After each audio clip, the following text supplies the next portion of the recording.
አንተ ወይስ እሱ የነቢዩ ወዳጅ? ትእዛዝ አክባሪ ሱናንም ተግባሪ ጨዋና ትሁት ነው አላህንም ፈሪ።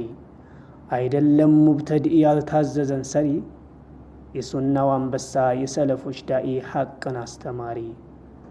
ሱናንም በተግባር ሰርቶ ያስተማረ የሰለፎችን መንገድ ጸንቶ የተማረ። ምክር ይለግሳል ከማስረጃ ጋራ በሱናም ይብቃቃል አይወድም ፈጠራ።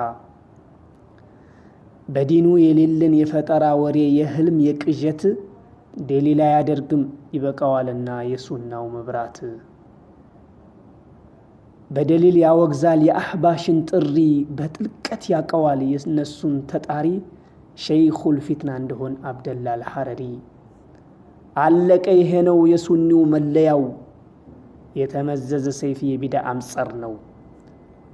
አንተ ማለት ደግሞ የመውሊድ ሙርከኛ በአመት አንድ ጊዜ አሮጌ በሬ አርደህ ከአጂ ነቢ ጋር አብረህ ተደባልቀህ ነቢን እወዳለሁ መውሊድ አከብራለሁ ብለህ ታወራለህ። እንዳንተ አስተሳሰብ እንደ ጅህልናህ ቢድዓን ያልሰራ በሱና የጸናን ትቃወማለህ። መችስ ትሰማለህ ሐቁን ሲነግሩህ ከደሊል በስተፊት አቋምክን ይዘህ። መችስ ትሰማለህ ሐቁን ሲነግሩህ ከደሊል በስተፊት አቋምክን ይዘህ።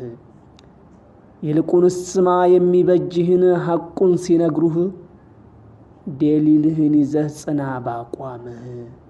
ደሊል ተይዞ ነው ባቋም የሚጸናው። ደሊል ተይዞ ነው ባቋም የሚጸናው። ነግረውህ ላትሰማ ጸንተህ ያለ እውቀት የሐቅን በር ዘግተህ ከፍተህ ለውሸት የኪሳራን ካባ ይከናንብሃል የያዘህ እብሪት።